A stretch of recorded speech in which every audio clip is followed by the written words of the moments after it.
affirming that you think President Trump is a fascist? I've spoken about... That's okay, you can just say yes. Okay, it's easier. It's easier than explaining it. I don't mind. What's going on, everyone? Welcome to the Behavioral Arts. My name is Spidey, and I use my degree in sociology and psychology, my certifications in criminal interrogation and body language analysis, and my experience as an award-winning mentalist to teach people behavioral analysis and practical psychology on stage and television shows all over the world. Earlier this week at the White House, US President Donald Trump held a joint press conference with Zohran Mamdani, following their first official meeting since Mamdani's election as mayor of New York City. Many viewers expected a confrontational dynamic during this event, but millions were surprised to see a far more cooperative tone, including one unexpected moment that quickly went viral for the interaction between Trump and Mamdani. But was this friendly dynamic authentic, or just a mask hiding real contention beneath the surface? What do their body language, facial expressions, and word choice actually reveal? Let's dive in. Now, as you may know, I don't normally cover political topics, and this video will be no exception. I won't be discussing any of the policy issues raised during the press conference.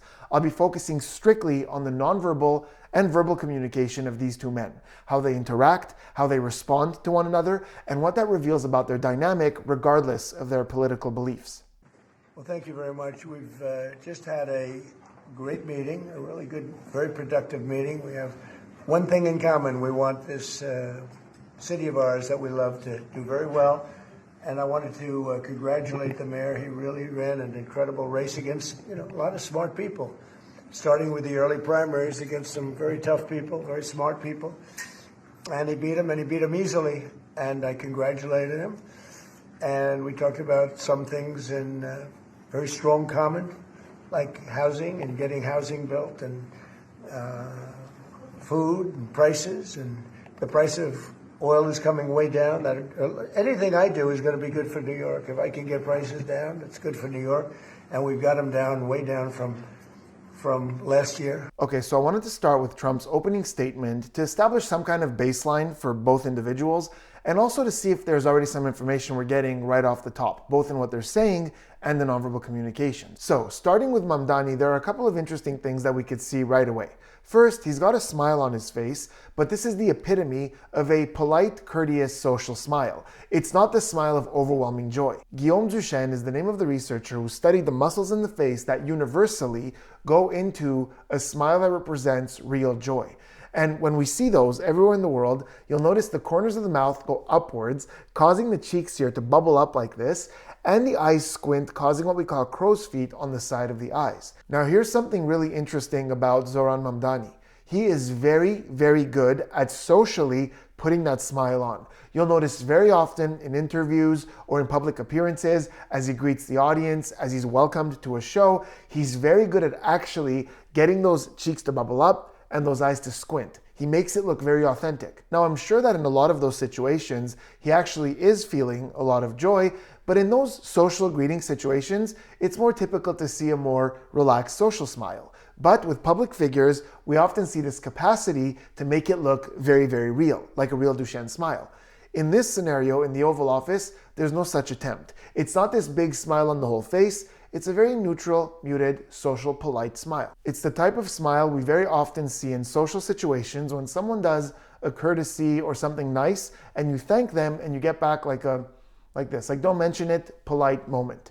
Now, besides that, if we look at his hands, this is also quite interesting because he's standing there with his hands in front of him with the fingers interlaced like this, right down by his waist. Now, this is the type of thing that will often cause people to jump to massive conclusions regarding body language, but isn't always justified if you think about context. So, if we're hanging out casually in a group and everyone's kind of in this relaxed vibe, and then all of a sudden you notice that my body language changes and my hands come in front of me and they cross in this defensive position, that's important because A, it doesn't match the vibe of the room, and B, there's a change. That change is very important. But in this case, consider the context. He's standing next to the president while they address the public. It wouldn't make sense for him to hang his hands on his side like this, super casual. And if he puts it behind his back like this, that might make it feel a little too serious, a little too like overconfident. Does it mean that there's some stress here, a little bit of blocking, those fingers coming together? It's possible, but I want to see in those more relaxed moments when he's talking if we're going to see a change. In and of itself, in this context, it's not that much information. Another thing we see with Mamdani is something that for him isn't just baseline, it's also idiosyncratic, which means that in any interview that I've seen him do, I've seen this behavior, and it's an increased blink rate. So research shows that the average person blinks between 14 to 21 times per minute, more or less. Some people are lower, some people are higher, and Mamdani is one of those people. He naturally blinks more times in a minute. Now, typically, when somebody has an average blink rate and all of a sudden it spikes, stress could be a potential explanation for that. But with him, because it's always higher, we can assume that he's constantly stressed, or we could just assume he naturally has a higher blink rate and look for those fluctuations starting at that base point. The last thing I want to point out with Mamdani is that it's very clear with him what points he agrees on with his nonverbal communication. Because right in the beginning, when Trump says that they had a very productive meeting, we see this quick downwards acknowledgement from Mamdani. Then as Trump says that they both want to see the great city of New York succeed, we see a bigger nodding like this from Mamdani. And as Trump congratulates him for the victory and he turns to look at him, we see a nod of acknowledgement as well. So whenever there's agreement or even acknowledgement, we see those obvious nods, and that's going to be important. We're going to keep an eye on that to see when do those freeze up and when do they get going. Now, if we focus our attention to Trump, he starts by saying we've just had a great meeting, very productive meeting. Then he goes on to say we have one thing in common. We want to see this city that we both love do very well. And then he goes on to congratulate Mamdani. I wanted to congratulate the mayor. He ran an incredible race against a lot of smart people. So the structure of this opening is first, he extends an olive branch. So he says, we had a very productive meeting. This sets the tone for how this press conference is going to go. Because whatever happened in that meeting, I'm sure that there were some points of disagreement, and he's choosing here to focus on the agreement rather than the disagreement. So he's starting with that. Then he's going to the common point. The thing we both want is to see the city that we love succeed. So he's putting them together in this mission to do that. And finally, he's congratulating him for the win. So this is a positive, and a positive. And notice what happens when he congratulates him. He turns around and he looks at him. Now, typically we call this a confirmation glance. When two people are telling a story, we get these little glances where they check in on each other to make sure they're telling it right. Is this the way we wanted to do it? This is what we want to say. Almost like this permission to go down this path collectively. But in this case, that's not what this is. This isn't a confirmation of content because what he's saying is a fact. Mamdani won versus some very intelligent people. He's just conveying this fact. What this is, in fact, is a confirmation of the vibe. He wants to turn around and say, see, I'm saying some nice things about you. Let's keep this friendly. And Mamdani looks at him and nods back to acknowledge that we've set up this friendly conversation, not a confrontational one, in front of the press. But I just want to congratulate. I think you're going to have hopefully a really great mayor. The better he does, the happier I am, I will say. There's no difference in party. There's no difference in anything. And we're going to be helping him to make everybody's dream come true, having a strong and very safe New York. And congratulations, Mr. Mayor. Thank you, Mr. President. Thank you. I appreciate it. Please. I appreciated the meeting with the president, and as he said, it was a productive meeting focused on a place of shared admiration and love, which is New York City, and the need to deliver affordability to New Yorkers, the 8.5 million people who call our city their home, who are struggling to afford life in the most expensive city in the United States of America. We spoke about rent, we spoke about groceries, we spoke about utilities, we spoke about the different ways in which people are being pushed out, and I appreciated the time with the president, I appreciated the conversation. I look forward to working together to deliver that affordability for New Yorkers. Okay, so a lot going on here, starting with some statement analysis. So in the beginning, it sounds like Trump is saying that you're going to have a great mayor. But if you really listen to the statement word for word, there's a couple of little nuances there. So he says, I think you're going to have, hopefully, a very good mayor. So those two words, think and hopefully, are what we call low confidence words. They lower the confidence of the overall statement. So it's the difference between me saying we're going to have a great night and me saying I think we're hopefully going to have a great night. Now throughout this press conference, we're going to see a lot of these positive statements towards Mamdani, but if we really look at these words, it kind of insinuates that it's not 100% confident that this is going to go well. there's a little bit of stuff there that remains to be seen how it's going to develop. Then right at the end, he says there's no difference in party, there's no difference in anything. And that's literally not true. There's a big difference in party. They're from two different parties, and there are a lot of differences about a lot of things. But I think the reason he throws that in there is giving us a very big hint about how that meeting went when he says this, because he's really focusing on the things that aren't different. And we're going to get a lot more clues about what those things are. And at the end, if we put it all together, we'll get some kind of idea as to exactly what happened in that meeting room. Now, if we turn our attention to Mamdani, he takes the floor, addresses the press, and reiterates what Trump said, that it was a productive meeting and they focused on a lot of common goals. But there's a lot of interesting things with the body language. First, you'll notice that he's kind of swaying back and forth with the body like this as he speaks. It's not matching the cadence of what he's saying. It's not like he's turning here and saying something and then he turns there to say something else. He's just swaying back and forth as he speaks.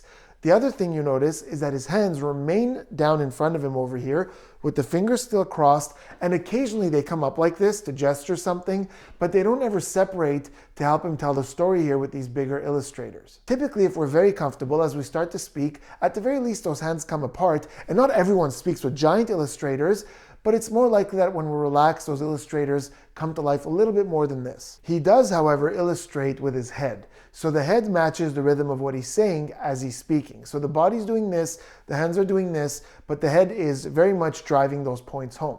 Also, Comfort rarely has this kind of back and forth swaying that doesn't match what we're saying. With Comfort, like I said, we might lean over here as we say something, turn over there and say something else. We're comfortable, we're one, and we're just communicating the same message with our body and with our words. So this is not the epitome of comfort. It's also not the epitome of stressed. It's just a more reserved way to communicate the message and the facts. And the facts are important, and if we listen to his words, we get what's important to him. So the important takeaway points for him are rent, utilities, groceries, and the way people are being pushed out.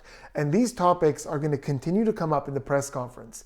In fact, when it comes to groceries, utilities, anything related to the cost of living in New York, whenever a topic comes up that there might be a bit of a difference of opinion, or a reporter asks something that could create some kind of conflict, they both turn the conversation and go right back to cost of living, housing, rent, anything along those lines. Because I think that they have a lot of agreement on that topic, and their mind is immediately going to that to kind of reduce that conflict or disagreement. Another thing with Mamdani and his body language is something that I pay a lot of attention to, and that is the eyebrows. And we have someone here who is selectively very expressive with those eyebrows. So the research shows that everywhere in the world, wherever we see an eyebrow flash, which is the eyebrows going up like this, it typically falls into one of three categories. Either emphasis, either some kind of social acknowledgement, social approval, social greeting, or surprise. When we're surprised, the eyebrows go up. Think of the eyebrows as the exclamation points of the face. When we give something importance, whether it's an idea, a person, or an event, those eyebrows go up. And with Mamdani, what's great is that the eyebrows don't go up regularly, like some people in their baseline when they talk, they use a lot of those eyebrow flashes. He does not. They pop up when he's expressing something that's very important to him. In this case, we saw the eyebrows go up when he talked about how certain citizens of New York are struggling. We saw the emphasis on that struggling.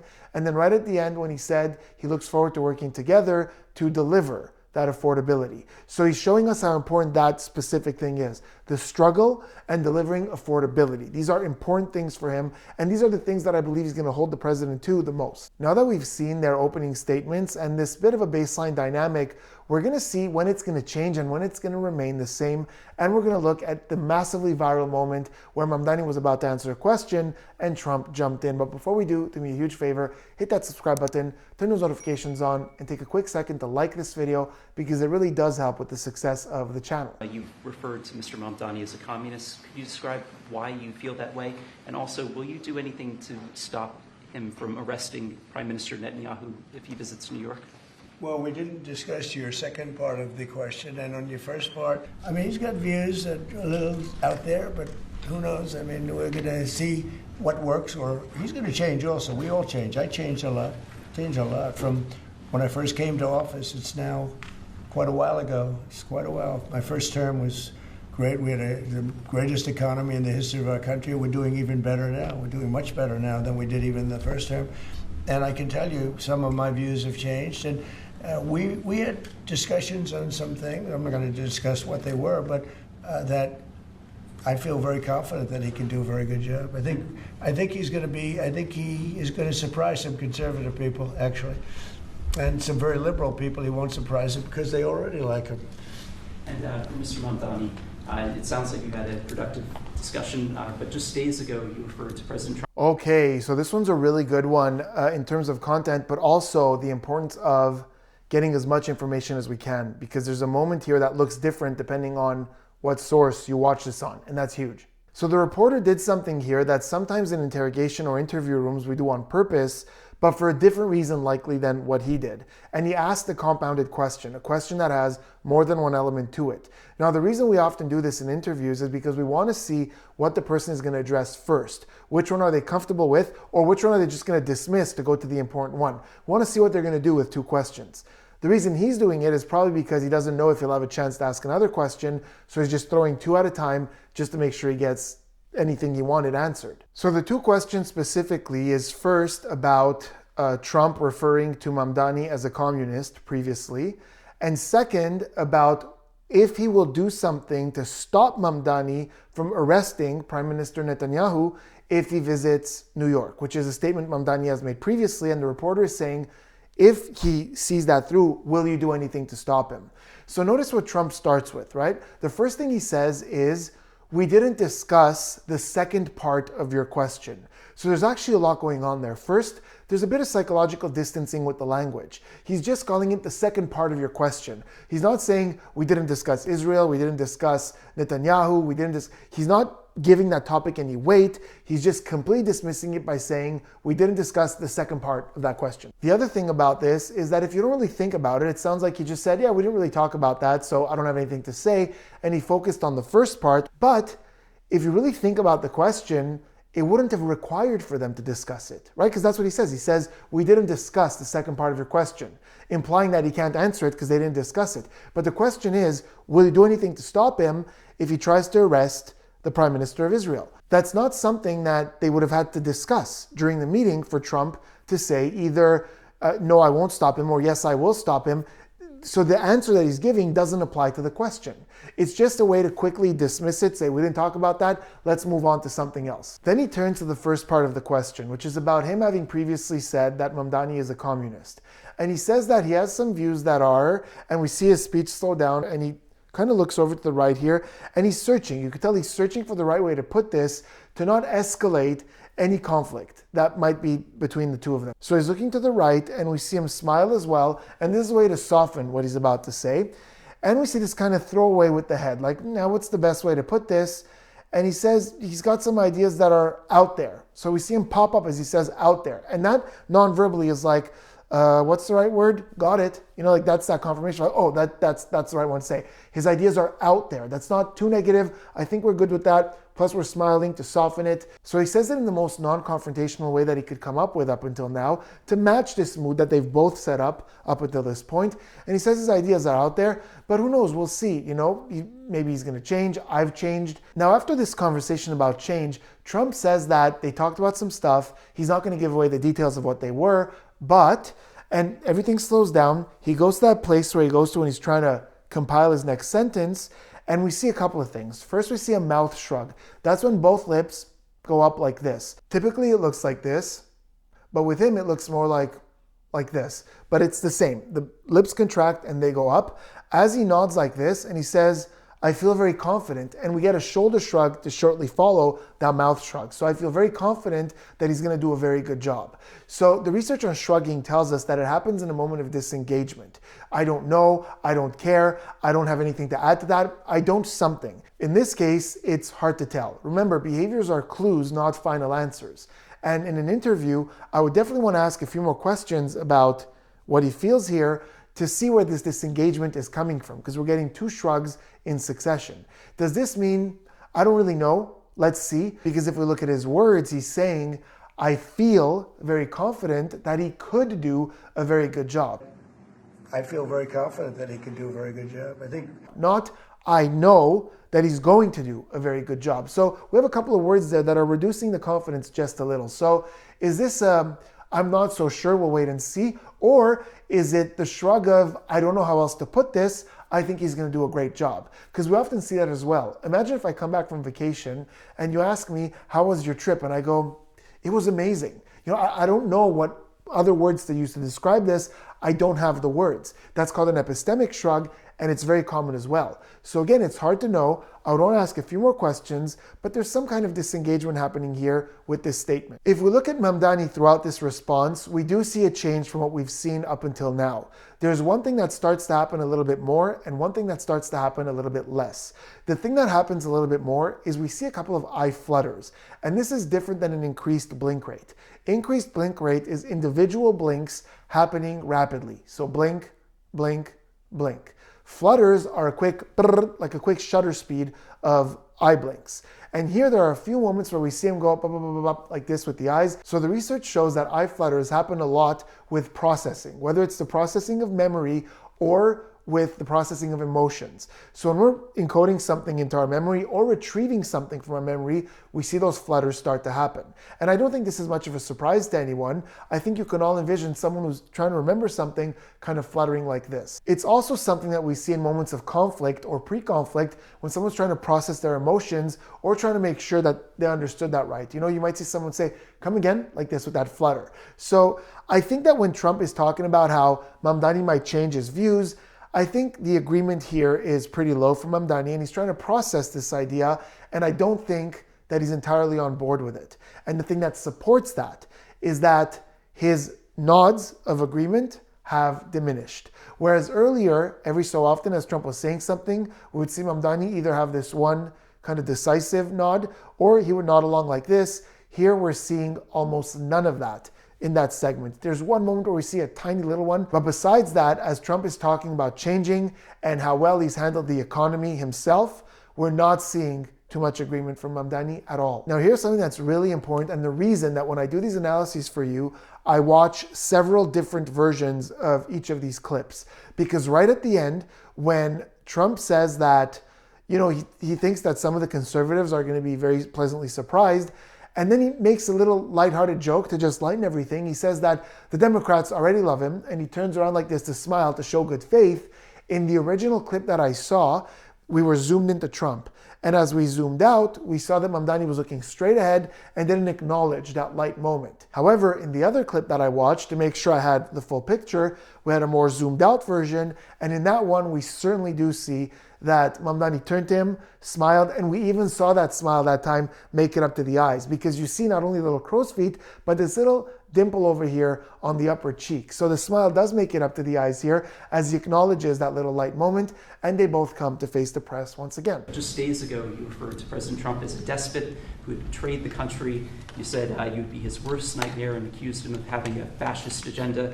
Are you planning to retract any of these remarks in order to improve your relationship? I think both President Trump and I, we are very clear about our positions and our views, and what I really appreciate about the president is that the meeting that we had focused not on places of disagreement, which there are many, and also focused on the shared purpose that we have in serving New Yorkers. And frankly, that is something that could transform the lives of the 8.5 million people who are currently struggling under a cost of living crisis, with 1 in 4 living in poverty. And the meeting came back again and again to what it could look like to lift those New Yorkers out of struggle and start to deliver them a city that they could do more than just struggle to afford it, but actually start to live in it. And I've been called much worse than a despot, so it's not that insulting. Maybe I think he'll change his mind after we get to working together. Yes, please. Okay, this one will be really quick, but in Trump's body language, we see a subtle but significant shift in his agreement. Because Mamdani starts by saying that during the meeting, there were some differences. He even says, which there were a lot of. And Trump just spent a good chunk of time saying that, some conservatives might even be surprised with Mamdani. We agreed on a lot. So it's like Mamdani is kind of saying the opposite of that now. There were a lot of disagreements. And if we look at Trump in that moment, he's not looking at Mamdani, he's not looking at the press, he's looking down into the left, and he's very, very still. This is pretty much the freeze response. I'm going to ignore this part, I'm not going to look at it, I'm not going to move, we're just going to get past this. And when Mamdani does get past it, and he talks about how they're going to work together, as soon as he shifts to that, Trump comes back and he starts nodding in agreement. So we went from disagreement to agreement. With Mamdani at the end, he goes into this thing where he says that the meeting came back again and again to what it could look like to lift those New Yorkers out of struggle and start to deliver them the city that they could do more than just struggle to afford. And in this moment, we see a lot come to life. So first of all, we see his illustrators come to life more than before. Whereas earlier, even when he spoke, his hands remained together and more or less still. Here we see a lot more illustrators coming to life. We're also seeing those eyebrow flashes a lot more throughout this whole thing. So there's passion here, there's drive, and again, a big focus on affordability. He keeps coming back to that as a point of agreement. The other noteworthy thing about that segment is that the reporter reminds them that Mamdani has called Trump a despot. And right at the end, Trump says, I don't mind, I've been called worse. And this is very much in line with the big viral clip that we're about to look at right now, where Mamdani is asked a question and Trump jumps in. So let's take a look at that. Are you affirming that you think President Trump is a fascist? I've spoken about... That's okay, you can just say yes. Okay. Okay, it's easier. It's easier than explaining it, I don't mind. And Mr. President, I want to... Okay, so that's the clip that has gone viral. It's all over the internet and for good reason. So the reporter says that Mamdani has called Trump a fascist and asks if he stands by that. What Mamdani does here is that he doesn't answer, and this is a difficult question to answer because if he says yes, he's insulting the president who's sitting next to him and is his host. And if he says no, it kind of looks like he's going back on some of his beliefs, which might be disappointing to the people who voted for him. So what he does is what we call in interrogation or interviews, fluff. So he starts by just rambling on some other stuff to give him a chance to think about an answer. So he says, I've spoken about, and I don't know where he's going to go with that. He's just trying to buy himself some time, but we don't know where that goes because Trump cuts him off and says, it's okay, you could just say yes, it's easier that way. And we even see this little friendly tap on the arm like this. So he lightens the whole mood and just says, yep, I don't care. Now this is a very interesting move because if Trump wanted to escalate conflict or make Mamdani feel really awkward and uncomfortable, he could have just let the answer play out and not jumped in. And if you've seen some meetings with him and Zelensky, we've seen a lot of cases where a reporter might ask a bit of a challenging question to Zelensky or challenge him on certain things, and Trump doesn't jump in, he just lets it happen. But in this case, he jumps in and says, I don't mind, go for it. So when Trump goes, I don't care, I've been called worse things than a despot, that's what he said earlier, or in this case, that's fine, it's easier, just, you could just say yes, go ahead. It kind of seems like it doesn't bother him. You could keep calling him these things, it doesn't really get to him. You'll even notice he has this throwaway gesture with his hand towards the reporter that's like, oh, stop it, you. There she goes again. With this kind of laughing, just kind of taking it lightly. And when it comes to Mamdani, we see two things. One is that tap on the shoulder at the end, or rather on the arm. And the second is kind of pointing to him with the thumb like this, right? So in any room in America, if you're across the room, you can't hear what people are saying, and you see two guys and one of them goes like this and tap and kind of like this is a very light, jokey atmosphere. You could tell almost immediately. And if you saw this and you didn't know the context, that's exactly what this would look like. From Mamdani, we see a couple of things as well. When Trump says it's okay and stops him, go ahead, we see the stop gesture. So the hand comes up like this towards Trump as the head goes away like this. So the research has shown that pretty much everywhere in the world, the hand up like this, sometimes with an oscillating gesture, which is this back and forth, denotes a negation. We're trying to stop something, which is why we also often see it in greetings or acknowledgements of people in a social situation, because we're trying to stop them to get their attention. So whenever you see this, either think of it as a stop or a social acknowledgement or greeting, which have the same roots. But in this case, it looks a lot more like a social acknowledgement because obviously this is a difficult question. He's struggling with it. Trump jumps in and says, it's okay, you could just go ahead. It doesn't bother me. So we see this kind of acknowledgement where the hand comes up and goes, okay, thanks for that. As he turns around and now we see his hand just gesture outwards like this, palm up towards the reporter as he just extends like this. So I think in this case, he's going, thanks for helping me out here. And then he extends towards the reporter in saying, yeah, you got your answer. Yes, I do believe that. Without jumping out and saying, yes, I absolutely believe it, and just like doubling down on that in the most awkward kind of, I don't want to change what I've said before way, he's acknowledging that he does in fact still believe that. I think this is a really good time to jump into this subtle dynamic that might be going on between Zohran Mamdani and Donald Trump and why we're getting a lot more of a cooperative vibe than what a lot of us expected going into this press conference. So Mamdani was born in Uganda, but he was born to Indian parents. And Trump is very well traveled and is very likely to know the different codes of ethic of different cultures.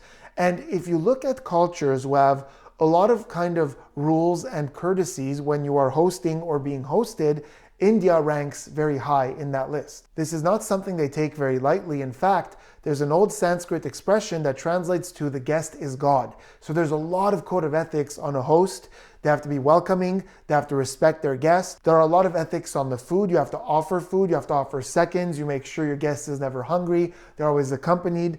And there are a lot of ethics on the guest as well. You have to show gratitude vocally and often. You have to compliment the house. You always respect the host and you never disrespect an elder. This is very ingrained in the culture. Take his Indian heritage and add to it the fact that on his dad's side he's Muslim, which is very much influenced by Middle Eastern culture, and Middle Easterns also have a lot of very strict etiquette rules when you're hosting or being hosted. I was born and raised in Montreal, which is extremely multicultural. My heritage is Armenian, and both my parents come from Middle Eastern countries. I have friends from every culture you can imagine: Mediterranean, Asian, Middle Eastern, everything. Those of you who are from a culture where your mom's slipper doubled as a homing device whenever you misbehaved, you know exactly what I'm talking about. When we are guests at someone's house, it is unacceptable to not show gratitude, to not say the pleases and thank yous, and to not be respectful of everyone in the household. Now, there's also the fact that Trump is very well traveled and a businessman, so he very likely knows the customs of a lot of different cultures. This could very much explain why there wouldn't have been much of a confrontation with this, because Mamdani is a guest at Trump's house. It's very unlikely, forget the politics, forget the disagreements, it's very unlikely that given his upbringing, he would go into the house and be confrontational or be rude or disrespectful. So it's very likely that he came in with pretty good intentions despite disagreements, and in return it's likely that Trump, having experience with all these different cultures and seeing the fact that Mamdani is coming in good faith, reciprocated in kind, and even here in front of the press, when Mamdani was put in a corner, jumped to his rescue. We discussed ICE and New York City, and I spoke about how the laws that we have in New York City allow for New York City government to speak to the federal administration for about 170 serious crimes. The concerns that many New Yorkers have are around the enforcement of immigration laws on New Yorkers across the 5 boroughs, and most recently we're talking about a mother and her 2 children, how this has very little to do with what that is. What we did is we discussed crime. More than ICE per se, we discussed crime. And he doesn't want to see crime, and I don't want to see crime. And I have very little doubt that we're not going to get along on that issue. He wants to, and he said some things that were very interesting as to housing construction, and he wants to see houses go up. He wants to see a lot of houses created, a lot of apartments built, etc. And you know, we actually people would be shocked, but I want to see the same thing. Please. Here Mamdani says that they talked about ICE, which reiterates what he said earlier when he said that they talked about people in New York being pushed out. And you'll notice as he's talking about this, and he's using different terms to describe what's going on, we're getting a lot from Donald Trump. And it's varying from agreement to disagreement to wanting to jump in. So when he talks about the 170 serious crimes, we see a bit of a lip tightening from Donald Trump, which very often indicates disagreement or withheld opinion. So notice how you're in a room full of people, you're talking about something, and someone in the corner is going like this. It's a very good sign that they're holding something back. Following this lip compression, we see this kind of throwaway gesture with the head with a bit of a wobble like this, which is very consistent with uncertainty. So he's kind of, bouncing what Mamdani is saying around in his head, a bit of resistance, a bit of, okay, I guess, I'm not so sure. So it's like a low confidence.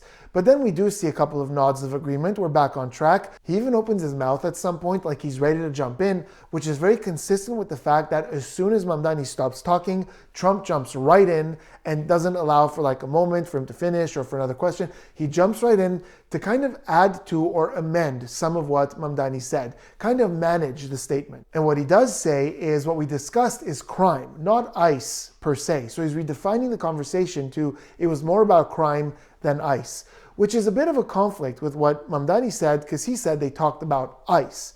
So I think Trump is just trying to say, even if we talked about that, the focus was on crime. And now again, he shifts towards the things that they agree on. We both want to see crime go down. So what he's done is he's taken this point of disagreement, he's shifted over to agreement, like we both don't want to see crime, and now he continues down that path of agreement. So we'll go next to how, he had some very interesting stuff to say about housing. So we again go to that safe haven of housing. Whenever there's conflict, we go to how they agree on housing. So he goes to that. And then once again, he says, people would be shocked, but we want to see the same thing. So again, he reiterates how people might be shocked just how much they got along. So this is just such a classic verbal misdirect of taking something, switching it over, and then once we've done that switch effectively, we just go further down that path and talk about more things that we get along on and reiterate how surprising it is. I'm going to let you guys in on a little trade secret here. So without knowing about it, Trump stumbled upon the exact formula right there that we use and teach in Mentalism when we're doing cold reading. So as entertainers, when we bring someone up and want to make it seem like we're reading them and we know things about them, there's a formula that we use and it's called but and. So it works like this. I bring somebody up from the audience and I say something that I think has a good odd of connecting. Like for example, maybe earlier when I was talking about love, I noticed that this person kind of looked down and looked a little bummed out. So I'm going to start with that. So I might throw out a guess and go, recently there was some kind of change in a relationship in your life. That's just a guess. It's an educated guess. And now I look at them and I'm looking for nonverbal signs of either agreement or disagreement. So either they go like this, like the eyes open up and I already see that I'm on the right path. But if I don't, and I see this kind of squinting or they're looking around and it's not connecting, I go, but here's the thing, I don't necessarily mean a romantic relationship, but rather something about the relationship with yourself that you discovered. And now I keep looking at them. So with that but, I switch over from that disagreement. Now let's say I see the agreement and they go, yeah, they did have this recent epiphany or something. And I go, and what's interesting is that this has allowed you to open up a little bit more and make some new connections and open you up to a new opportunity. And now I see more agreement. And it's not necessarily romantic, but there was somebody that you met recently that you feel is going to be important in your life. And now to the audience, it looks like I just know these things, but they haven't said a single word. And that's the exact formula. The moment there's disagreement, but we reshift and. And that's exactly what Trump did right there without even knowing about it. He didn't say but it's implied. He said we didn't talk about ICE, but rather about crime. So we kind of switch over here. And now he did say and, listing the things that they agreed on, the positive things. I also really want to take a second about this whole, I think people would be really shocked. Because if he just said that once, that would be one thing. He kind of threw it in there. But numerous times in this press conference, he mentioned how shocked some people will be, including the conservatives, at how much they agree on. And the reason I think that he's saying this is because he himself was shocked by certain things that Mamdani said in that meeting. The reason I'm highly confident in this, besides the fact that he said it numerous times, is because of something that Trump does a lot. He often implies that people are going to feel the way he feels about something. It's not uncommon for him to say things along the lines of, I think you're all going to be surprised. I was surprised when I saw this. I think you're going to be very happy. I was very happy when I saw this. So he goes from what he felt to, I think you're going to feel the same. That's why I think we're getting a lot of this. I think you're going to be shocked. It's no surprise that in politics, you very much have to cater to your side. You have to say the things that they want to hear. But every now and then, as a person, I'm sure politicians have views that differ a little bit from their side. What I think happened in that meeting is that they each let their masks slip a little bit and found some actual common ground. So on the surface, it might seem that we're looking at a black and white situation, when in fact, we might be looking at two shades of gray. And I'm sure they're a lot more aligned with their respective sides, but I think in that meeting, Mamdani was okay saying that on a few things, I go a little bit more this way. And Trump said, yeah, on a few things, I go a little bit more this way. And they were able to find common ground, which surprised Trump. And I think that's why he keeps reiterating, I think you're going to be very surprised when you find out the things that I found out. He didn't mention anything about America or Christians or white people in general. And so I didn't know if that was one of the policies that you guys had spoken about. Okay, I don't even want to talk about what's being discussed there. It doesn't even matter. We could have watched that on silent. It's just that moment to me, like, it kind of just really reiterates what's going on here. That is such a friendly interaction. Right? He's smiling, he's leaning back in his chair, he's tapping him like this. Mamdani taps him, turns around, goes back and taps him again. This looks like two students who are good friends giving a class presentation and something happens and there's a little back and forth. I don't think anybody would look at that from across the room and not see that as a friendly exchange. I have a question for you, but a very quick one for Please. the mayor. Why did you fly here? Aren't trains greener? I'll use every form of transit, and I want to make sure that they're all affordable in New York City, and that's why making buses fast and free is a centerpiece of our campaign. Did you? There is a bus that Well, goes. but I know, but if he flew, that's a lot quicker too. You know, I mean, he's working very hard. For him to be, that's a very long drive. I'll stick up for you. You know, the plane takes you 30 minutes and driving takes you a And long Mr. time. President, I was wondering, And that's another moment where we're seeing more of that exact same dynamic where Mamdani's being asked a question, which must have a bit of an element of sarcasm there, where he's asked about why he took a flight to get to the White House as opposed to public transportation. I guess he must have made some comments about flights and how public transportation are better. First, we hear him kind of snicker through his nose at first, like almost like, okay, I see what you did there. Then he kind of redirects and saying, you know, instead of addressing the flight versus bus thing, he goes, you know, I take all forms of transit and I want to make them all affordable. So kind of puts everything in the same group. And then, you know, it could have been left at that, but Trump kind of jumps in to like his new best friend's rescue. And he's like, also, it's a lot faster. It almost has this vibe of like teaming up with Mamdani to you know, shut down this question. And we even see that same thing when he says, I'll stick up for you, where he looks up at him. And it's that same look we saw in the beginning where he looks at him to say, hey, look, we're good here, right? We've got this thing going on. So just more of the same. Mr. President, Republican Elise Stefanik has campaigned multiple times by calling Zohran Mamdani a jihadist. Do you think you're standing next to a jihadist right now in the Oval Office? No, I don't, but she's out there campaigning, and you know, you say things sometimes in a campaign. Isn't that sort of She's a very capable person, isn't but that a kind of label? you really have to ask her about that. But you know, I don't particularly. I think I met with I met with a man who's a very rational person. I met with a man who really wants to see New York be great again, and I can say again, because New York was great. I think he wants to make it greater than ever before. And if he can, we'll be out there cheering. I'll be cheering for him. Okay? Thank you very much, everybody.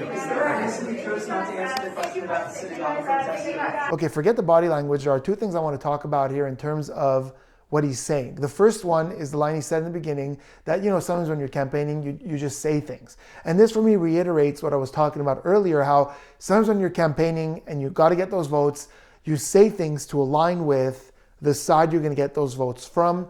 And to me, that kind of reiterates that in that meeting room, they must have conceded on the things that they kind of see a little bit more each other's way. And then the second thing is he says, you know, no, I don't think he's a jihadist. And then goes on to say that I met with a very rational man, a man that I think wants to see New York become great again. And he reiterates this all the way at the end again, not just by saying that he wants to make it better than ever before, but that he'll be cheering for him. And in that case, we see this friendly tap on the arm and a handshake where he cups his hand like this. Is it a little bit of dominance where it's like he's got his hand on top and I'm gripping onto yours? Maybe a little bit, but you can't deny the fact that it's a very friendly vibe right there at the end as well. So I think this is a really good time to put all of this together and tell you guys what I think is going on and why we saw these behaviors. We touched on it a little bit earlier when we talked about ethics and being a good host and being a good guest. I think that plays a lot into it. We also talked about how I think in that meeting room, they saw sides of each other that have a little bit more agreement than they expected. I think that plays into it. But there's something else happening here. And this is going to go a little bit, just a little bit into politics. Not a whole lot. I'm not going to take sides or anything. But there's something here happening that mixes politics, history, and behaviors. So Donald Trump is very aware and probably getting more and more aware that anything that happens in New York, for example, or any other big state during his presidency will be tied to him and his term, not necessarily the mayor's. History books talk about presidents. So his legacy relies on how everything goes in the entirety of the country during his term. So he knows that if Mamdani does some things out of spite or things out of disagreement or some colossal mistakes that he didn't really see the repercussions of, and something happens to New York, for the rest of history, that will be tied to President Trump and his presidency. I think because of this, he has a genuine will to work with Mamdani, find common ground, and work from there. Look, I don't think this is going to last. This friendly chummy thing, I think it has an expiry date. I think their meeting definitely helped decompress a lot, But I think, some conflicts will come up, and I'm curious to see how they're going to cover those conflicts. I could see it kind of struggling a little bit, trying to keep this vibe. I don't think it'll be this friendly. I do also see a potential where if too many disagreements start to pile up, they go back to speaking negatively about each other and being at odds. That is a possibility. However, it's not a possibility that Trump wants because of how important New York is and how it will contribute to his legacy. Another reason I think that Trump really does believe that they do have a bit more common ground than I would have initially thought is because he keeps saying, I think he's going to do a great job. I think you're going to be surprised. I have faith that he's going to do a good job. He said it so many times in this meeting. And if Mamdani doesn't do a good job, well, we'll come right back to this interview and, we'll be like, hey, you said that based on that meeting, he was going to do a great job. What the heck happened? You were wrong. And it wouldn't be a good look that he was this wrong based on this meeting, that he called it this incorrectly. So there has to be an element of truth to it because he's doubling down on it to this extent. So I think a whole lot is riding on what happens from here and how many disagreements stack up.